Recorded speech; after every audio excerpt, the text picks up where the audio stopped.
The day the eldest young master decided to take me as his concubine, the second young master, Xiao Jibai, pulled me into his arms and whispered, "What's so good about becoming someone else's concubine? A concubine is nothing more than a plaything. Xiaoman, don't go. Wait for me. One day I will marry you as my principal wife." In my previous life I had believed him. I had willingly remained a maidservant at his side. After he passed the imperial examinations and earned the title of Tanhua, he married Xu Wenyu, the legitimate daughter of the Minister of Revenue. She tormented me at every turn.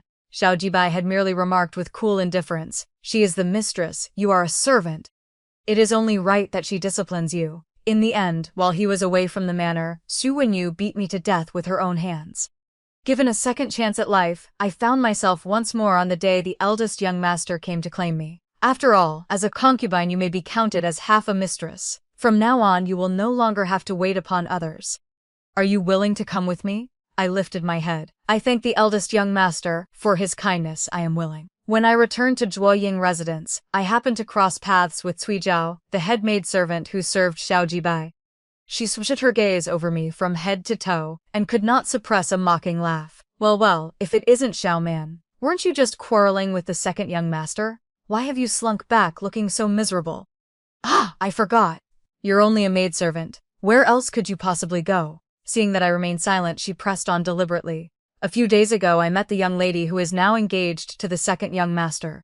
She truly lives up to her reputation as the daughter of the Minister of Revenue. Not only is she the most celebrated talented lady in the capital, she is beautiful enough to have stepped out of a painting. Standing beside the second young master they make the perfect pair. She smiled, lips pressed together. "Xiaoman, what do you possibly have that could compare with her? When the young master speaks of music, chess, calligraphy and painting, what can you answer? How to sweep the courtyard? Or how to ply a needle? If I were the young master I would marry that young lady as well. If you still have any sense left, soften your tone toward him at once. Otherwise be careful. You may not even remain his maidservant much longer." I smiled faintly, said nothing, and turned back to my room to begin packing. I had already agreed to become the eldest young master's concubine. From this day forward I would no longer waste breath arguing with Cui Zhao. In a few days, when the eldest young master returned, I would move into his courtyard. While folding the bedding, a sachet slipped from the bed and fell to the floor. I picked it up, a sudden wave of disquiet washing over me as memories of my past life surged back. Many things had already grown hazy, yet I still remembered the joy that had lit Xiao Jibai's face the day he received this sachet. He had even felt sorry for my hands. "Leave such tasks to the servants from now on. Why trouble yourself?" At the time I could not help laughing. "Young master, I am a servant." He had frowned, refusing to let me say it. "In my eyes you will never be a servant." He had taken my hand with solemn gravity. "Xiaoman, I will marry you one day." I had shaken my head. "You are the young master of the Marquis Manor. I am only a maidservant. How could you possibly marry me?" Xiao Jibai had drawn me into his arms. "What young master? A secondary son. You are a maidservant. We were born a perfect match." I laughed softly. What kind of logic is that? Back then our feelings had still been warm and genuine. Just as he said, his mother Liu Dinyang was merely an insignificant concubine among the many in the manor utterly overlooked. The Marquis of Jingshan was a romantic, talented man blessed with numerous children. Even Xiao Jibai received little regard because of it. Servants fawned upon the powerful and trampled the weak. None wished to serve in his courtyard and sought every opportunity to transfer elsewhere. Only I remained steadfast, refusing to leave. In winter, when the steward claimed there was not enough charcoal, I had used my own meager savings to buy fuel so he would not suffer the cold. Fortunately, Xiao Jibai was brilliant. He passed the examinations as Tanhua, entered the Hanlin Academy, and secured an official post. Only then did the Marquis remember he possessed such a son and finally began to value him. We were permitted to leave that cramped little courtyard. But by then Xiao Jibai had reached marriageable age, and the manor began arranging a match for him. Upon learning the news, I quarreled violently with him. It was during that very period, by pure chance, that I encountered the eldest young master. He had taken a certain interest in me and asked whether I would consent to become his concubine. When Xiao Jibai heard, his face changed instantly. He returned in the middle of the night to find me. "Xiaoman, you cannot become my elder brother's concubine." His eyes held a trace of pleading. "Xiaoman, a concubine is nothing more than a plaything. In the future anyone could sell you off. I do not want you to suffer the same fate as my mother. Wait for me. I will not marry anyone else." Once my position improves and I no longer need to watch every face in this manner, I will marry you. I refused the old maid the eldest young master had sent. I thanked the eldest young master for his favor, yet I still wished to remain at the second young master's side. The old maid had spoken earnestly. Xiaoman, even an unfavored concubine is still a mistress. A maidservant, no matter how favored, remains a servant. The second young master likes you now, but what of later? What happens after he takes a wife? Think carefully. Opportunities like this do not come twice. I nodded. I had already decided. I trusted Xiao Jibai. He would never betray me. Xiao Jibai grew busier with each passing day and returned home less often, yet I continued to believe in our bond and never questioned it. Until one afternoon, while humming softly and strolling through the garden, I overheard several little maidservants whispering excitedly. "What's happened?" I asked, drifting closer out of curiosity. "Xiaoman hasn't heard?" Baiji, one of the younger maids, said with bright eyes. "The young master is about to become engaged to the daughter of the Minister of Revenue. They say she's a person of great consequence." Baiji continued eagerly. "Xiaoman, you're closest to the young master. Have you met that young lady? Everyone says she's the most talented lady in the capital." Perhaps the sunlight was too harsh. A sudden dizziness swept over me.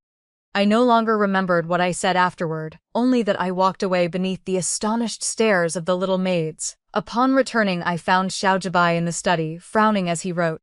I asked in a hoarse voice, "Are you truly about to marry the daughter of the Minister of Revenue?" He did not even lift his head. "So you've heard as well?" I stood frozen in place for a long while. Only then did he notice my silence and raise his eyes. "What is it?" I asked softly. "Why her? If not her, should I marry you instead?" He rubbed his temples wearily. "Xiaoman, stop making trouble. I am already exhausted." The words burst from me before I could stop them. "But you once promised you would marry me. Have you forgotten?" Xiao Jibai sighed. "Not yet. Xiaoman, I have no allies at court. Lord Xu Wenyu's is the Minister of Revenue. I must marry her. Just wait a little longer." I stared at him, lips parting, yet no sound emerged. Xu Wenyu entered the manor soon after. From the very first glance she disliked me. She addressed Xiao Jibai by his courtesy name. "Muj." This maidservant was born with the seductive air of a fox spirit. She does not look like someone who knows her place. We should drive her out at once. Xiao Jibai's brows drew together almost imperceptibly, yet his expression remained carefully neutral. "This maid has followed me since childhood. Though she appears clever, she is actually rather foolish. Besides, she has no family left. If we cast her out, she will not survive. Let her stay." Xu Wenyu was displeased. From that day forward, her torment of me only intensified. First she ordered me removed from the Bisha cabinet in Xiao Jibai's chambers and demoted to a laundry maid. Every garment in the manor, from the master's robes to the servant's clothing, became my sole responsibility. In the depths of winter, she forbade me the use of hot water. My hands bloomed with frostbite blisters that split open beneath the harsh lye. Soon they were almost unrecognizable. When Xiao Jibai learned of it, he merely handed me a bottle of ointment and sighed, "Endure a little longer, Xiaoman." Later Xu Wenyu discovered the sachet I had once given Xiao Jibai and erupted in fury. She ordered me slapped viciously across the face, then smiled coldly. "Since you enjoy making sachets so much, make 500 of them. I shall distribute them as gifts to others." 500 sachets were no small task, especially with my ruined hands. I could no longer manage fine needlework. I had barely begun to protest when Xu Wenyu accused me of insolence to Xiao Jibai. In the middle of a torrential downpour, she forced me to kneel upon the jagged gravel courtyard. Cold and pain overwhelmed me. I soon lost consciousness. When I awoke, Xiao Jibai sat beside me, gently applying medicine to my knees. The sight of my injuries drew a pained breath from him. "She has always been that way. Just bear with her a little longer. Once she forgets, everything will be fine." This time I could no longer hold my tongue. "Haven't I endured enough?" Xiao Jibai frowned. "Wait a little longer. First avoid her. Once I secure a position in the cabinet, I will no longer have to watch Shu's face." I cut him off. "Every time you tell me to wait, how much longer must I wait? Then what would you have me do?" Xiao Jibai's voice rose as well. "Do you wish me to turn against her? To turn against the entire Shu family?" Tears slid down my cheeks. "I have done nothing wrong. Why must I always be the one to endure? Simply because she is the mistress and I am a servant?" His words thundered through the study. I stood there stunned. So did he. Candlelight flickered across his face, turning it alternately pale and ashen. I watched his throat work, words caught behind his teeth, yet nothing emerged. Suddenly I lifted my head. "Xiao Jibai, will you divorce Xu Wenyu?" He remained silent. "I already have my answer." A faint smile touched my lips. "Then why did you once say you would marry me? Why plant that hope in my heart and force me to wait forever?" Xiao Jibai tilted his head slightly. It was only childish talk spoken without thought. Xiaoman, we cannot remain children forever. I nodded and closed my eyes. I understand. You may leave. Xiao Jibai had misjudged Xu Wenyu. Far from forgetting, she grew more vicious. One day I ate something spoiled and began vomiting. She discovered it and flew into a rage, convinced I had climbed into Xiao Jibai's bed and become pregnant. I begged and explained, offering to summon a physician. She struck me across the mouth with brutal force. She laughed coldly. Is a mere maidservant worthy of summoning a physician? If the child is not Jibai's, then it is some bastard from who knows where. Her gaze settled on me icy. Someone drag her out and beat her until she confesses the truth. At first I still possessed the strength to scream. Later the pain became so great I lost all feeling. As darkness closed in, she finally stopped, pinching her nose in disgust. Is she dead yet? Throw her out at once. Do not foul my courtyard. Wrapped in a straw mat, I was carried toward the mass grave. Before my final thread of consciousness snapped, I heard one of the bearers click his tongue. What a pity. I heard the eldest young master once wished to take her as a concubine.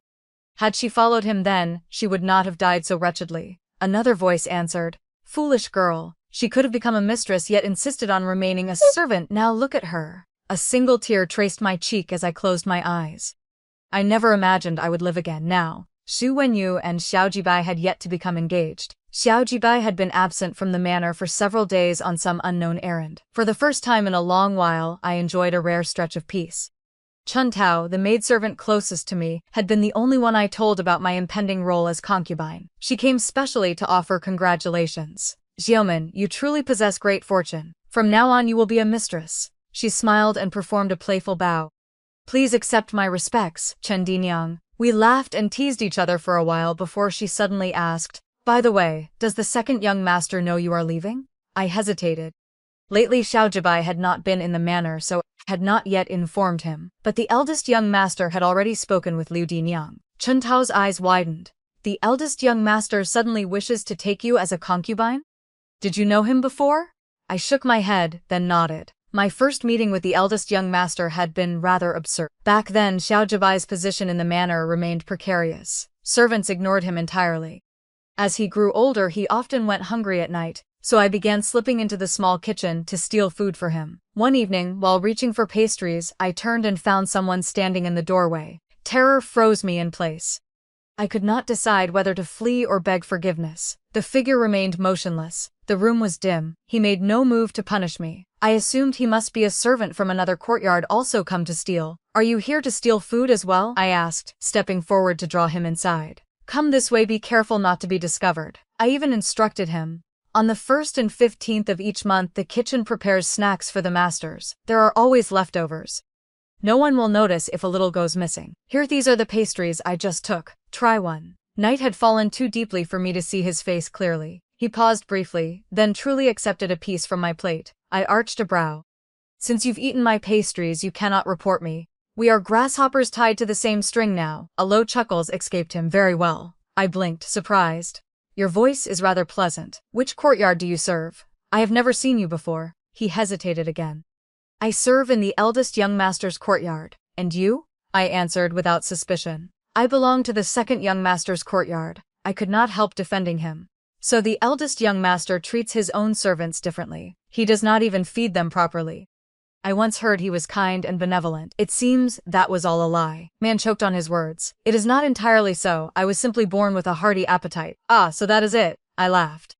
The second young master is waiting for me. I must go. Farewell. I fled. Several days later I returned and encountered him once more. After that, our meetings became frequent. Nearly every time I visited the kitchen I found him there. Gradually we grew familiar.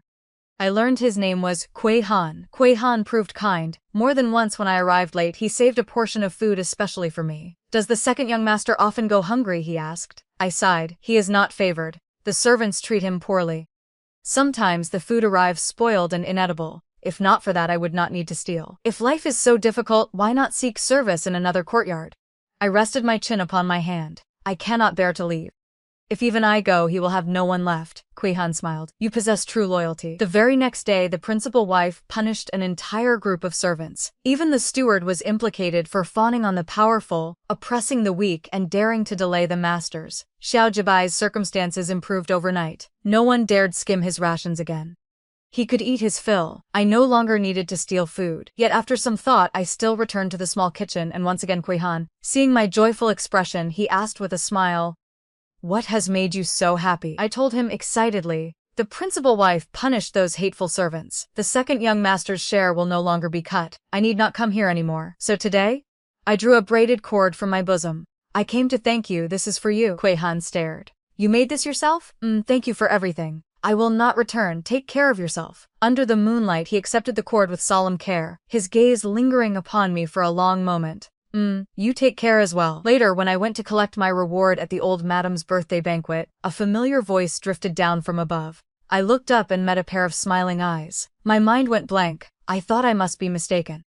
Only when I noticed the braided cord at his waist, the very one I had made, did realization strike. I lowered my head in panic. How could Kwehan be the eldest young master? Xiaolanqi was the true noble son of the manor. His mother was the only daughter of the great general who guards the north. His father, the Marquis of Jingshun, was the younger brother of the Empress Dowager. At 18, he had topped every round of the imperial examinations, a genuine prodigy. His Majesty held him in high esteem. At a young age, he already served as third-rank Shaoqing of the Court of Judicial Review. Yet official duties kept him constantly away from the capital, so I had never laid eyes upon him. What to do? What to do? I had stolen pastries before the master himself and even spoken ill of him. The best I could hope for was expulsion. Yet the eldest young master did not punish me. He merely said with calm indifference, "Everyone has worked hard of late. Batao, distribute 2 taels of silver to each person from my private funds." I stood speechless. 2 taels of silver, the largest reward I had ever received in my life. Both anxious and delighted, I convinced myself the eldest young master had long forgotten me. Not long afterward, he sent someone to inquire whether I would consent to become his concubine. I lowered my gaze. The eldest young master was a good man, a true gentleman. For years his chambers had contained not even a single bed-warming maid. Life at his side would not be difficult. As for passionate love and devotion, such things were never meant for people like me. Simply escaping the fate of my previous life by becoming a concubine was already heaven's greatest mercy. Although taking a concubine was not the same as marrying a principal wife, a simple ceremony was still required. The eldest young master had not yet returned, so I could not move into his courtyard immediately. I kept the news tightly secret. Few people knew I was leaving. Therefore, when Xiaojibai came back, he remained unaware. The moment he stepped inside the manor, he came looking for me. One glance at the sachet upon my small bed, and his expression shifted. "Is this made for me?" He picked it up, a faint smile touching his eyes. Then he noticed my hands and frowned. "Leave such work to the servants." This time I did not argue. I answered calmly, "You. In the last life it was. In this life it is not. Are you still angry with me?" Xiaojibai sighed helplessly and produced a pair of clay figurines from his robe. "I truly cannot manage you. I bought these especially. Do not be angry anymore." I stared at the little figures, one male, one female. In my previous life, whenever we quarreled, Xiaojibai would bring trinkets to coax me. I had treasured them beyond measure. Only later did I learn that the gifts he gave Xu Wenyu were gold, silver, jewels, and the finest silks. He claimed to like me, yet he clearly treated people according to their station. I was a maidservant, therefore I deserved only cheap clay. I refused the gift. Xiaojibai pressed it into my arms. During our brief struggle, the figurines fell and shattered upon the floor. Xiaojibai's face darkened at once. "I searched a long time for these. Xiaoman, how much longer will you continue this?" I raised my head.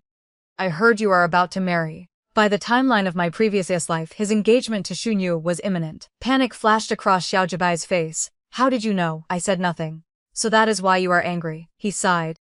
"Wenyu's father is the Minister of Revenue. Grandmother herself arranged the match. I cannot refuse." He reached for my hand. "But I marry her only to obey my parents' wishes." "Xiaoman, you know you are the only one I care for. Wait for me a little longer." I could not help laughing. "Wait for what?" "Wait until you marry her, then divorce her and take me instead." Xiaojibai choked. At last his patience snapped. "Then what would you have me do?" "Xiaoman, if I do not marry her, should I marry you? I am only a maidservant. Naturally, I am unworthy of the second young master. You and Miss Xu are a match made in heaven. I wish you both 100 years of happiness." I smiled. "Congratulations, young master. I offer my sincere felicitations.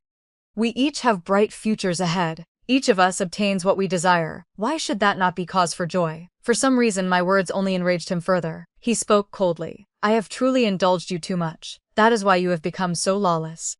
Since you refuse to stay by my side, I might as well drive you out so you can become someone else's principal wife. From now on, you need not serve in my courtyard any longer." With a flick of his sleeve, he strode out, slamming the door behind him. I understood Xiao Jibai's nature. He knew I had nowhere else to go. This was merely a threat meant to force me to bow first. It had been the same in my previous life. Alone and without family, I had possessed no choice but to remain at his side and endure torment for the rest of my days. This time would be different. Xiao Jibai began to sulk. He slept elsewhere every night. Even when he occasionally returned, he pretended I did not exist. Few people knew I was soon to become a concubine. Seeing that I had fallen out of favor with Xiao Jibai, the servants seized the opportunity to kick me while I was down. The food I received was spoiled and rotten. Maidservants who had long envied the special treatment I once received now ostracized me openly. Someone even poured water on my bed and assigned me the task of emptying chamber pots. Chen Tao was indignant on my behalf. "These despicable people, if they knew you were about to become the eldest young master's concubine, they would not dare treat you this way. Why not tell them?" I shook my head. "Forget it. The eldest young master has not yet returned. If word leaks and Xiao Jibai learns of it, who knows what trouble may arise. Simply endure a little longer." At last the eldest young master returned. A group of old maids arrived to help me pack and change into new garments. For the first time in my life, I wore a wedding robe of fine silk, a heavy gown of soft pink embroidered with patterns that shimmered like flowing light, the color reminiscent of sunset, burning across layers of mother-of-pearl clouds. Beneath the lamplight, the silk rippled with a gentle, lustrous sheen, neither the solemn crimson reserved for a principal wife, nor the plain, sorrowful white of mourning. It possessed instead a noble, tender elegance that reached the very soul. Yet when I opened my meager makeup box, I found only 2 plain silver hairpins, the same ones Xiao Jibai had given me years ago. I still remembered the joy I had felt upon receiving them, how I had treasured them and hidden them away for so many years. Standing before this magnificent silk robe, however, they looked dull and insignificant. I possessed not a single piece of jewelry worthy of the occasion. Just as despair threatened to overwhelm me, a maidservant entered smiling and placed a lacquered box upon the table. "Chen Diniang, the eldest young master sent this for you." Inside lay a set of exquisite pearl ornaments. Though modest in size, each pearl was perfectly round and lustrous, reflecting a soft pink glow that matched the wedding robe, exactly delicate, appropriate, and clearly chosen with care. My heart stirred. The eldest young master had even thought of this. Attended by maidservants, I donned the jewelry and studied my reflection. One of them sighed in admiration. "Chen Diniang is truly born with heavenly beauty. I have never seen anyone more lovely." The face in the mirror felt unfamiliar. I had never before seen myself dressed as a bride. It felt like a dream. I sat inside a small green sedan. First we passed through the main gate, then entered the eldest young master's courtyard through the side entrance. Just as we reached the gate and I prepared to alight, a familiar voice rang out. What a lively scene. "Elder brother, is there some happy occasion today?" My fingers tightened around the handkerchief in my lap. "Xiao Jibai? He has returned at this exact moment." The old maid smiled placatingly. "Second young master, the eldest young master is taking a concubine today." "Taking a concubine?" Surprise colored Xiao Jibai's tone. "Elder brother wishes to take a concubine? Which fairy has moved even him to worldly desire? What sort of person is she?" "She is a maidservant," the old maid answered. "A maidservant?" Xiao Jibai paused. "Which one? From which courtyard?" My throat tightened. The old maid chuckled. "Oh my, second young master, you are far too busy to remember every maidservant in the manor. Her name is Chen Wantong." "Oh." Interest faded from his voice. Chen Wantang had been my name before I was sold into the Marquis Manor. Years had passed since anyone spoke it. Xiao Jibai did not recognize it. Footsteps receded. I exhaled in relief. Suddenly the sedan bearers stumbled. The chair lurched violently. My head struck the side and a soft cry escaped me. Xiao Jibai's footsteps halted. He turned. "That maidservant's voice sounds familiar. Have her come down, I wish to see her." My heart slammed against my ribs. Xiao Jibai knew my voice better than anyone. He had already grown suspicious. The old maid forced a smile. "Do not delay the auspicious hour. The eldest young master awaits. Please come down." My nails bit into my palms. I did not know what to do. Then a calm voice spoke. "What is the meaning of this commotion?" Xiaolanqi had arrived. "Elder brother." Xiao Jibai immediately reined in his aggression. "The hour has come. I merely wish to look." Xiaolanqi's tone remained indifferent. "Wantang belongs to me. Show her proper respect." Xiao Jibai fell silent. After a long moment he finally said, "It was my offense. Proceed. Be careful." Xiaolanqi turned. The sedan was at last carried inside the courtyard. The bridal chamber had been prepared in the eastern wing of Zhuoying residence. Red candles burned brightly. Double happiness characters adorned the windows, not the deep crimson of a principal wife, but a gentle peach pink. Every detail had been arranged with sufficient dignity while still observing proper boundaries. I sat upon the edge of the bed, fingers twisting the sleeves of my wedding robe. Footsteps approached. The door opened, then closed. Xiaolanqi stood before me. I kept my head lowered, seeing only the cloud patterns embroidered upon the toes of his boots. After a long silence, he spoke. Did the earlier incident frighten you? I shook my head, then nodded. I do not know why you wish to keep this from Jibai, but sooner or later he will learn the truth. Still, you need not fear, I will protect you. I lifted my gaze. Beneath the candlelight, his brows and eyes appeared gentler than usual. He truly possessed a refined, handsome countenance, bright eyes, clear brows. It was said that when he sat for the imperial examinations, His Majesty had been so struck by his appearance that he initially intended to name him Tanhua. Only the unparalleled excellence of his answers prevented any lowering of rank. In the end, he was crowned Zhuangyuan. Today he too wore wedding attire, a robe embroidered with dark gold motifs. Yet at his waist hung the old braided cord I had given him in the small kitchen long ago. I stared, stunned. After all this time he had kept it? Xiaolanqi followed my gaze, glanced down, then quietly tucked the cord behind him. Wantang. He did not call me Xiaoman. I had never liked that name. It was a casual label Xiao Jibai had bestowed upon me after I became a maidservant, hardly flattering. If you regret this now, I do not regret it, I blurted. Eldest master, why do you wish to take me as a concubine? In my previous life, shortly after Xiao Jibai's grand wedding, Xiaolanqi had departed the capital. Until the day I died, rumor held that he remained unmarried. Many strange stories circulated, that he preferred the company of men, or that he had grown weary of the mortal world. A man like him, why would he suddenly choose me? Xiaolanqi regarded me for a long moment, then raised his hand and gently straightened the slightly crooked pearl hairpin in my hair. Of course it is because I like you. From now on simply call me husband. Or Kui-han. That is my courtesy name. I had expected some other explanations.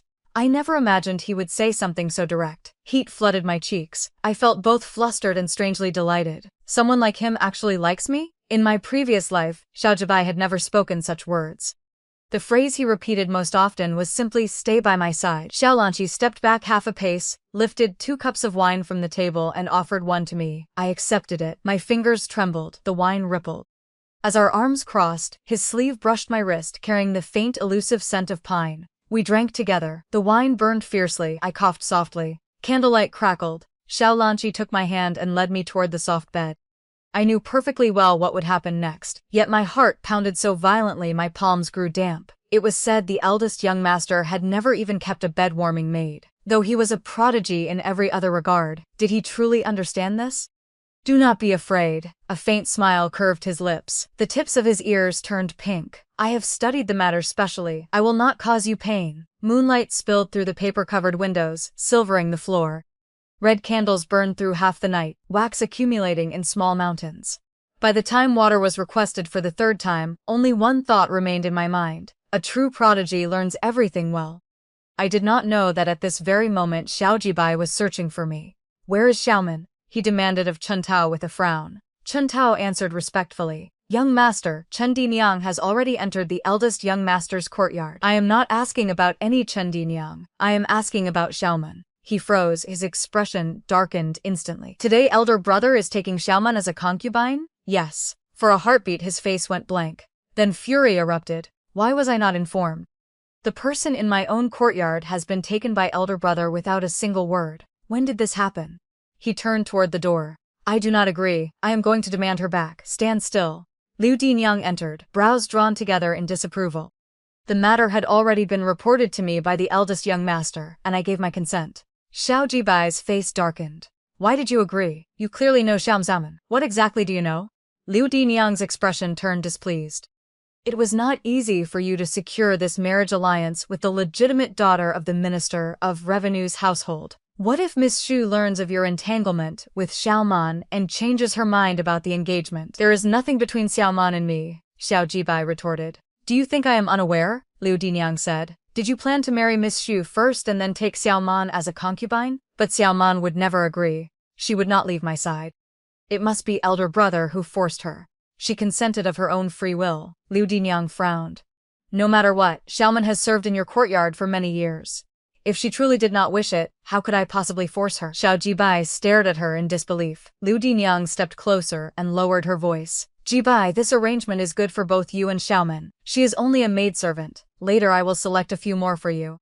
Life in Xiaolanqi's courtyard is far better than I imagined. The old madam and madam both devote themselves to chanting sutras and cultivating virtue every day. I go to pay my respects twice, and afterward they tell me there is no need to come again. Moreover, although she is a concubine, Xiaolanqi has never taken a principal wife, nor does he have any other concubines. In that courtyard she is the highest ranking. No one can order her about. I had thought I would feel heartache, that I would hate Xiao Jibai and Xu Wenyu. Yet every day I ate and drank my fill, played and enjoyed myself, and gradually found I no longer thought of them at all. One day I was in the garden with the little maidservants, picking peach blossoms to bring back and arrange in vases, when a low, familiar voice sounded behind me. Xiaomen. I turned. Xiao Jibai stood not far away, his gaze complex filled with heartache, confusion and even a trace of hatred born from betrayal. The smile on my face slowly faded. Second young master. A mocking curve touched the corner of Xiao Jibai's lips. I had thought my elder brother forced you to become his concubine. I never expected you to agree willingly. His eyes swept over the fine silks and brocades I wore. It seems you are living quite well. I nodded honestly. Indeed, I am living very well. Xiao Jibai's lips tightened, his dark eyes fixed on me. I told you to wait for me. Why would you not wait? If you wanted silk and jewelry, why did you not say so? If my elder brother can give them to you, can I not? By the end his eyes had even reddened slightly. I laughed. What exactly did you want me to wait for, young master? You were about to marry. Did you expect me to wait until after you wed Miss Xu, then divorce her so you could marry me? Or wait until she entered the manor and you took me as a concubine? If I must be a concubine either way, is it not better to be the eldest young master's concubine? Disappointment flooded Xiao Jibai's face. I always thought you were different from others. I never imagined you were also the sort who craves wealth and glory. Say whatever you like, I replied. Young master, I no longer wish to be a servant, ordered about at everyone's whim. I had no intention of telling him about my previous life. Even if I did, he would never believe it. Let him think I was merely someone who fawned upon power and status. At least then he would stop entangling himself with me. Veins bulged on Xiao Jibai's clenched fists. Suddenly he seized my wrist and yanked me toward him. You are my person, I have not agreed to let you go. Come with me to see my elder brother, I will speak to him myself. No need for you to go, a calm voice said. I am already here. Come here, Wantong. Xiaolanqi approached and extended his hand toward me. I immediately shook off Xiao Jibai's grip and hurried behind Xiaolanqi. Xiao Jibai's face turned ashen. Elder brother, Xiaomen is my maidservant. Why are you stealing her? The matter of taking a concubine, I have already asked Wantong and Liu Dinyang. It was Liu Dinyang who handed me Wantong's indenture contract. He looked bewildered. Wantong was nothing more than a maidservant to you, yet to me she is the woman I love. Why must you insist on taking her? If you lack maidservants, I can compensate you with 10, even 100. She is different to you. Different in what way? Xiaolanqi asked. I like her. If you had not stolen her, I would have married her. Xiaolanqi laughed, a flash of contempt in his eyes. Marry her? Wantang has been in your courtyard for over 10 years, yet I have never seen you marry her. Besides, have you not already become engaged to the Minister of Revenue's daughter?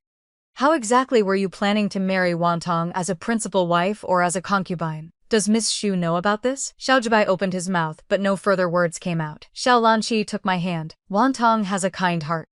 I believe that if you had truly treated her well, she would never have come to me. Second brother, if you cannot accomplish something, do not make promises lightly. He led me away, but after a few steps he paused and turned back.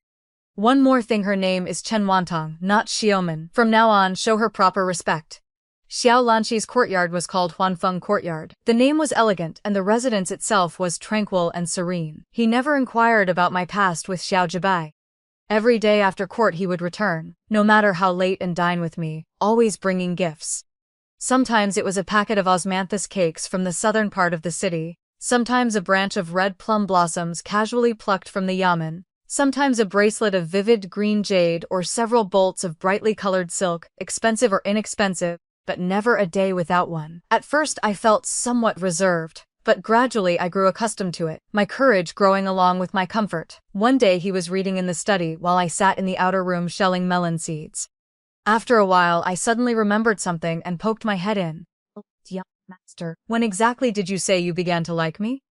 Xiao Lanqi's hand paused on the page. My face flushed. I lowered my voice and said softly, "Husband." Only then did he set the book down and think seriously. "It was probably when you fed me pastries in the small kitchen. Those pastries were very delicious." I blinked. "Those were stolen pastries. I did not make them." "I know." The corner of his mouth curved upward. "But the way you ate them was quite amusing." I was not satisfied. "Eating paste kind of reason is that? I am not a mouse." Seeing my stunned expression, Xiao Lanqi asked, "And you? When did you begin to like me?" My ears burned. I lowered my head and continued shelling seeds. "Who said I like you?" Yet my face had turned completely red. He chuckled, picked up the book again and spoke in a casual tone. "Then who was it last night who told me to come back?" Xiao Lanqi. I grabbed a handful of melon seeds and shoved them into his mouth. He chewed calmly, his expression unchanged. "Not as sweet as pastries." Xiao Lanqi even handed over the entire management of the courtyard to me. I had no idea where he obtained so many shops, fields and silver. My tongue tied itself in knots and my voice trembled. "So much money. I am afraid I will not manage it well." This time, he did not coax me. He simply said, "If you do not manage it well, then learn. Sooner or later, you will have to manage it anyway." I lowered my head. After a long while I said, "When you marry a principal wife in the future, of course the madam will manage everything. What would it look like for a mere concubine like me to oversee these matters?" Xiao Lanqi merely reached out and rubbed my head. "There will be no principal wife, nor will any madam manage the accounts." With nothing to do all day, I began visiting Xiao Lanqi's room to read. After searching through many volumes, I found none interesting, until I came across several medical texts that captured my attention. My mother had died early. My father had been a physician. From childhood, I had followed him everywhere treating patients. Later he went into the mountains to gather herbs and fell into a ravine. With no remaining family, I was sold into the Marquis Manor by human traffickers. I still remembered how my father had taught me to recognize countless medicinal herbs. I had taught myself for a time, so absorbed that I would forget dinner, reading while I ate. Xiao Lanqi frowned and took the book from my hands. "If you are studying medicine, do you not know you must eat properly?" Whenever someone in the manor fell ill and the imperial physician came, I would go to seek advice. Xiao Lanqi stood beside me. "Imperial Physician Shen, my wife has been reading medical texts to the point of forgetting to eat or sleep. She wishes to study medicine. Might I trouble you to offer her some guidance?" Imperial Physician Shen replied respectfully. "Lord Xiao is too kind." He then asked me several questions about medicinal ingredients and corresponding prescriptions for various ailments, stroked his beard and said, "The madam is truly gifted. To remember so many prescriptions is remarkable. However, practicing medicine requires more than reading books alone. One of my disciples runs a pharmacy on the street ahead. If the madam has any questions, she may consult him." I grew even more enthusiastic. Every day I studied all manner of prescriptions. Whenever I was uncertain, I would shamelessly go ask Imperial Physician Shen's disciple, then use Xiao Lanqi to practice my skills. After taking his pulse for a while, I suddenly fell silent. Seeing that I said nothing, Xiao Lanqi raised an eyebrow. "What is it?" I examined his pulse image, deep, slow and weak, accompanied by a faint, thin and feeble thread. It looked like kidney deficiency. I glanced at him and fought to keep the corner of my mouth from lifting. "It appears to be kidney deficiency." Xiao Lanqi stared at me in silence. My heart skipped a beat. Had I gone too far with this teasing? Such jokes might be excessive toward a man, especially when he was the master and I was merely a concubine, more bluntly, a servant. I was about to apologize when he suddenly laughed. "It seems you have been busy studying medicine lately and have neglected intimacy. Perhaps I really am suffering from kidney deficiency. Why not have the madam treat me personally?" Before I could react, he stepped forward, swept me into his arms, and carried me toward the bed. The bed curtains fell. "Wait, this seems to be my mistaken diagnosis." My startled cry was muffled as he pressed me down. "It is fine. Later you may examine me again and correct the diagnosis. I am certain you will not make the same mistake twice." The first summer rain arrived. Suddenly Xiao Lanqi was dispatched by His Majesty to investigate a corruption case in Maid. For some reason I felt deeply uneasy, so I insisted on accompanying him. Unable to dissuade me, he brought me along. Our luck, however, was truly terrible. On the road we encountered a flash flood. While saving me, Xiao Lanqi fell into the river with me. We were swept downstream to a remote village by the riverbank, battered and bruised, yet miraculously still alive. The road out of the village was blocked by mud and rocks from the flood. We could not leave for the time being. With almost no money left, we used the last of my silver to rent a thatched cottage in the village, and stayed there temporarily. Without any servants to attend us, we had to do everything ourselves. While I cooked, Xiaolanqi conscientiously gathered firewood and lit the fire. He had clearly never done such a thing before. His movements were clumsy and flustered, and the smoke made him cough non-stop. I looked up and saw, for the first time, a bewildered expression on his face. Something felt wrong. My gaze fell on the soot smudged across his cheek, and the heavy weight that had long sat in my chest suddenly lightened. I could not help bursting into laughter. He stared at me blankly for a moment before realizing what had happened. He wiped his face, looked at his hand and laughed as well. The rice is brown rice, the pot is cracked, the firewood is wet. We have been busy for half a day, eyes streaming with tears from the smoke, and the rice is still burnt. There was no table in the house. We both sat on the doorstep, bowls of burnt rice in hand, and ate. From the corner of my eye I saw Xiaolanqi's brows furrow slightly, yet he maintained a calm expression and finished the entire bowl. That evening after the flood, the clouds on the horizon burned red like fire. I suddenly asked, "Do you think we can return?" He took my hand. "We can. I will definitely bring you back." We lived on in the village, just the two of us. There were no more distinctions of master and concubine, only two people who had to work. Surprisingly, Xiaolanqi adapted quite well. He did everything himself and never once complained of hardship or fatigue. For a time we truly resembled an ordinary husband and wife in a rural village. Xiaolanqi learned how to light the fire. In the evenings he would heat water for me to soak my feet. During the day he taught the village children to read and write to earn a little money. I did sewing and mending for whatever work I could find. Summer brought swarms of mosquitoes that made sleep impossible. Dark circles appeared beneath my eyes. Somehow Xiaolanqi obtained a bundle of mugwort and placed it in the house. Sure enough, the mosquitoes disappeared. On summer nights, moonlight flowed like water across the ground outside the cottage. The chirping of unknown insects mingled with the rustle of wind through leaves, lulling one to drowsiness. I leaned against Xiaolanqi's chest, enjoying the cool breeze. He suddenly spoke. "I suddenly feel this is also quite good. Very good." I opened my eyes drowsily. "Before you were the eldest young master with countless servants. Now you must do everything yourself and live in this broken-down cottage.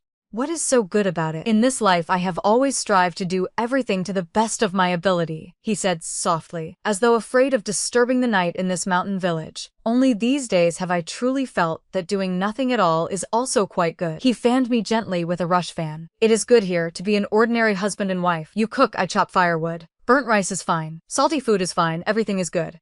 I fell silent. Yes, of course it is good like this. But how long can days like these last? After all, we were not truly husband and wife. Sooner or later he would return to being the noble eldest young master, inheriting the Marquis manor and marrying a well-matched principal wife. These days that belonged only to the two of us would ultimately be like flowers in a mirror or the moon in water. Once the road was repaired we would still have to return. I spoke softly. He said nothing for a long while. Then he said quietly, "Sleep." He drew me into his arms. I pillowed my head on his shoulder and closed my eyes. I never expected an epidemic to break out. After the flood receded, it left behind too many corpses. In the sweltering summer heat, with bodies improperly handled, the plague spread rapidly through the city. Soon it appeared in the village as well. Just as the road had been cleared and we were preparing to leave, Xiaolanqi contracted the disease and fell gravely ill. The epidemic was ferocious. Xiaolanqi quickly became bedridden, running a high fever and slipping in and out of unconsciousness. He refused to let me stay by his side, terrified of infecting me. But how could I possibly abandon him now? I gritted my teeth, wrapped a thick cloth tightly over my mouth and nose, changed cold compresses on his forehead, and wiped his body, yet nothing helped. His entire body remained burning hot. He ate and drank nothing, rapidly wasting away. Many others in the village had also fallen ill. Every day people died, and before white mourning cloth could even be hung, heartbroken wails echoed everywhere. Fortunately, whether because my constitution was strong or by sheer luck, I never contracted the disease. I searched everywhere for remedies, poring over medical texts late into the night, nearly forgetting to eat or sleep. But this epidemic was not easily cured. No matter how red my eyes became from studying or how many prescriptions I tried, nothing worked. One day I administered a new medicine to Xiaolanqi. After drinking it, he actually improved slightly. He even regained some appetite and could sit up for a while. I was overjoyed, thinking the prescription had taken effect. But when I took his pulse again, I discovered it was beating irregularly, clearly the sign of someone on the verge of death. I lowered my head. My mind buzzed. Tears immediately fell. It was not that I had cured Xiaolanqi. It was his final burst of lucidity before death. Xiaolanqi did not have many days left. Being as intelligent as he was, he quickly understood everything from my reaction. He smiled faintly and gently took my hand. Wantang, I want to marry you. I wiped my tears. Why speak of such things now? Besides, I am already married to you. Not as a principal wife. I want a proper wedding with all the formal rites and ceremonies. Color returned to his face. Actually, when I took you as a concubine, I used underhanded methods. The first time I saw you, I was moved. In all these years, it was the first time I lost sleep over someone. But marrying you then was not something that could be resolved in a day or two. I knew Jibai had always paid attention to you and feared he would take you as a concubine first. So I had no choice but to act first and could only wrong you by making you a concubine. I had planned to finish my official duties, then petition His Majesty for a marriage decree so no one in the manor would dare object. It is a pity. Perhaps because I am dying, my complexion looks even better than before, lips red and fresh, like a ghost in the mountains. I knew this was unfair to me, yet he said, Wantang, before I die, please fulfill this wish of mine. I do not want to travel the road to the afterlife alone. Give me a proper status. I closed my eyes. Tears streamed down my cheeks. Very well, our bridal chamber is rather simple. There is nothing in the village, so I will borrow some red paper and a pair of red candles. Though his body was extremely weak, Xiaolanqi insisted on pulling me to bow to heaven and earth and enter the bridal chamber. Facing the long, silent night and the mournful cries drifting from the village, we completed the ceremony. His face was deathly pale, yet he smiled at me. Wantang, from now on you are my wife. I choked and could not speak. Do not cry. After I die, take my letter and jade pendant back to the manor. My mother will take good care of you. You will have food and clothing, and live out this life in peace. I cried and scolded him. You are not allowed to die. If you die, I will remarry at once, whether to a pig or a dog. I will not remain chaste for you. Xiaolanqi struggled to sit up and sighed softly. Then even as a ghost, I will not let you go. After a moment he added, remarrying is fine. At least someone will care for you. Just do not marry Xiaojibai. That younger brother of mine has been scheming since childhood, always seeking to climb higher. Perhaps he likes you, but if you stand in his way, he will show no mercy. Moreover, I have heard of that Miss Xu. She is extremely jealous and vicious. In the manor, any maidservant even slightly prettier than her was tormented to death, countless of them. You cannot win against her. His voice grew weaker and weaker. Hold me. I wept silently and nestled into his embrace. Outside the window all was quiet. Xiaolanqi's condition deteriorated daily. Most of the time he was unconscious. His moments of lucidity grew fewer. I knew he was nearing the end. I no longer cried. It felt as though all emotion had suddenly vanished from my body. I went without sleep or rest, day and night, huddled in the room experimenting with prescriptions. Just as I was nearly despairing, in an old medical book I had bought in the county town I found a prescription called Elder Jia's decoction, said to be a sacred remedy for epidemics. It was made from black beans, licorice root, honeysuckle, fresh yellow earth, and other herbs. Honeysuckle had long been exhausted in the county. I had no choice but to climb the mountain myself to gather it. The mountain path was slippery and treacherous. Several times I fell and was covered in wounds, yet I finally found honeysuckle growing in the bushes along a cliff and carefully harvested it. At last I brewed Elder Jia's decoction. With the mindset of a dead horse being treated as if it might still live, I tested the medicine on myself first. Confirming it was safe, I fed it to Xiaolanqi spoonful by spoonful. He could no longer swallow on his own. His breathing was faint. I supported his head and fed him bit by bit. Time passed second by second. I sat beside Xiaolanqi's bed. Outside the window the setting sun burned blood red. A long while later, Xiaolanqi suddenly coughed and turned over on his own. My fingers trembled as I gently placed them on his wrist. The pulse that had been weak and feeble now seemed slightly steadier. I stood frozen. My mind went blank. I dared not hope, terrified this was another disappointment. I could only stand stiffly, watching the dark, deathly pallor on his face slowly fade. I took his pulse again. It beat steadily, still weak, yet no longer the pulse of someone about to die. I collapsed to the floor, weeping and laughing at the same time. 3 days later, Xiaolanqi could sit up and eat on his own. Leaning against the bed, he sighed with emotion. I had already reached the Nahi Bridge, but suddenly someone behind me said, "Your wife will not allow you to die. She commands you to return to the world of the living at once." So I came back. I glanced at him. You still have the strength to joke. It seems you are truly well. Of course I am well, he sighed again. I never imagined you would actually research a cure for the epidemic. If you had not come with me this time, I would certainly have died. Wantang, you saved me. I laughed. Then from now on this life of yours belongs to me. You must work like an ox and a horse for me. I expect you to do whatever it takes to repay my kindness." He smiled. "Whatever you say, I will obey." Once I confirmed the prescription was effective, I made it public. Before long the epidemic was finally brought under control. Only then did I learn how severe the outbreak had been. Every prefecture the flood had swept through had countless commoners infected. Even in the capital, many had fallen ill. Without timely treatment, the consequences would have been catastrophic. When we left, many villagers came to see us off. They called me Bodhisattva Lady. Though the village had nothing valuable, some brought a salted fish, others a basket of eggs. Many knelt and kowtowed to me. The procession escorting us stretched for hundreds, perhaps thousands of people, endless and unbroken. I did not know what to feel. I was joyful that so many lives had been saved, yet sorrowful that I had not discovered the cure sooner, allowing so many to die in vain. Xiaolanqi seemed to read my thoughts. He took my hand. "You have done very well. You saved tens of thousands, perhaps hundreds of thousands of lives. All of them owe their survival to you." I nodded. The sunlight was brilliant. The summer heat was fierce. I waved toward the distant crowd. "I am leaving. Take care." Upon returning to the capital, we were greeted by a beautiful sunny day. The flowers and grass in Huanfeng courtyard had grown taller since our departure. Maidservants were helping me unpack when, weeping, one said, "The young mistress has finally returned. This servant heard you encountered a flash flood and was frightened out of her wits." I had not yet finished comforting her when a sudden commotion erupted outside.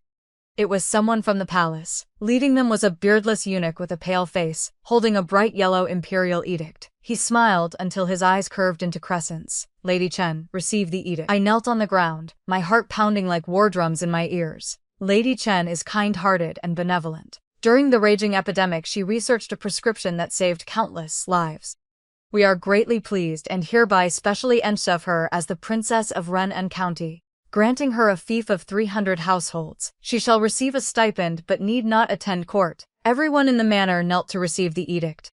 Upon hearing this, all eyes turned to me, complex, astonished. My mind buzzed. I could barely hear the rest. "County Princess, rise." The eunuch handed me the edict and said with a beaming smile, "Congratulations, County Princess. Saving so many people is truly a deed of immeasurable merit.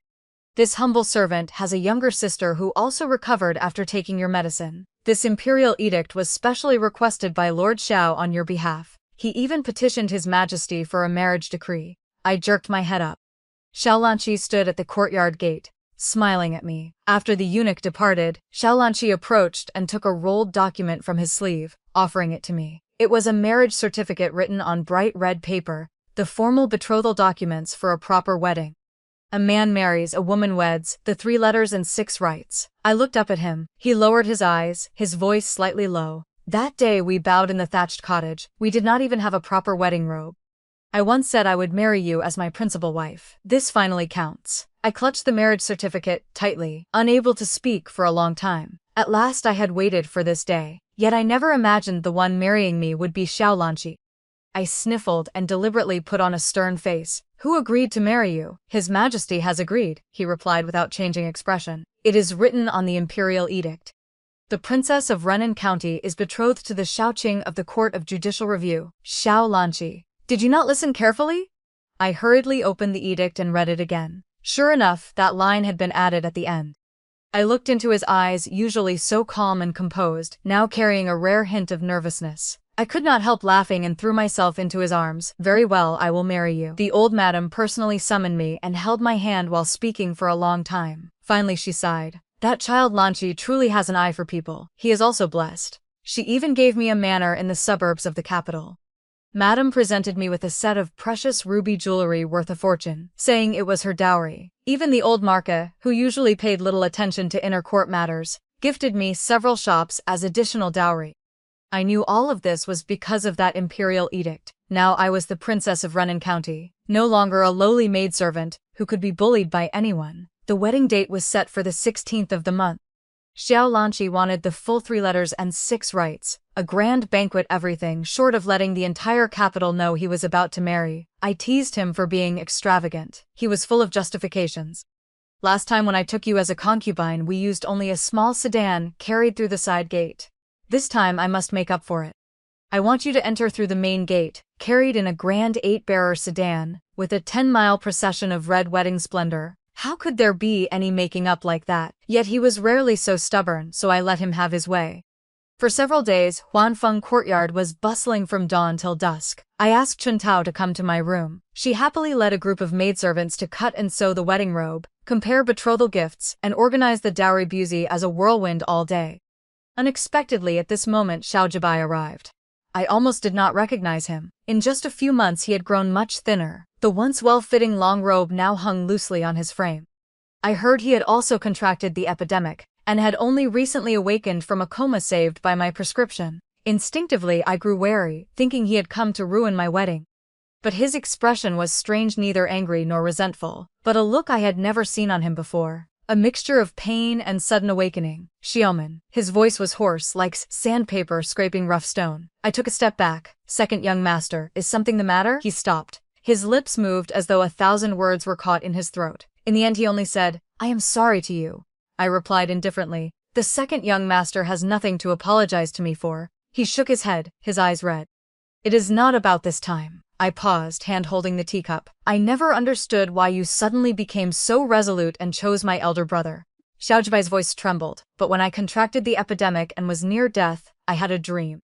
Everything in the dream was so real, exactly like my previous life. He looked up. At last I understand why you suddenly agreed to become my elder brother's concubine. Xiao Man. That was not a dream. It was our previous life, was it not? A bird in the courtyard spread its wings and left the branch. The afternoon sun slowly sank. I said nothing. Xiao Jibai smiled, but the expression was more painful than tears, as expected. Suddenly he seized my wrist. Xiaoman, in our previous life I wronged you. I endured enough days of being oppressed by others, having nothing in my hands, being nothing at all. I wanted to fight, to seize, to climb higher. I thought if I could only make you wait a little longer, sooner or later I would marry you. But tears spread across the ground. In 2 lifetimes, this was the first time I had seen Xiao Jibai cry. Later, after I entered the cabinet, I personally confiscated the entire Shu household and killed Xu Wenyu. I climbed higher and higher, yet felt only colder. Only when I was left with nothing but myself did I realize that power and status meant nothing. I only wanted you by my side. He looked at me almost pleadingly. I have already broken off the engagement with Xu Wenyu. Will you come with me? By my elder brother's side, you can only be a concubine. I will marry you as my principal wife, welcome you with an 8-bearer sedan through the main gate. From now on you will be my only wife. I will not disdain your origins, whether you were a maidservant or a princess, it does not matter. I raised an eyebrow and cut him off. Do you not know?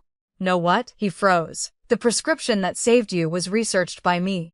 His Majesty has infeft me as county princess. I and the eldest young master have already become engaged again. He wants to marry me properly as his wife with the full 6 rights. Xiao Jibai stood rooted to the spot. I spoke calmly. Xiao Jibai, your apology should not be said to me, but to the Xiaoman of our previous life, the one who trusted you and was ultimately beaten to death. It is a pity Xiaoman is already dead. She will never live again. I am your elder sister-in-law, the princess of Renan County, Chen Wantong. You have not yet paid your respects to me. Xiao Jibai stared at me blankly. Time flowed slowly. After a long while he suddenly laughed. Blood trickled from the corner of his mouth, then he violently coughed up a mouthful of blood and collapsed backward. 3 months after our wedding, I discovered I was pregnant. 10 months later, I gave birth to a daughter. I named her Anan, hoping she would live a peaceful, healthy life, smooth sailing forever. 3 years later, Xiaolanqi was transferred to an outside post. Our entire family left the capital. Another 3 years passed. I received news that the Shu family had been confiscated.